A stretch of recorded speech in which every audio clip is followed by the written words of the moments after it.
పోరునే గెలుచుపాధిపతి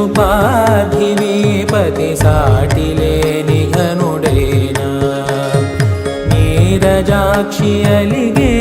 వేళ నుడి విల్లు ముడి వంచగలడా సడే చాలు శత సైన్యాలు నడిపే ధీరుడైనా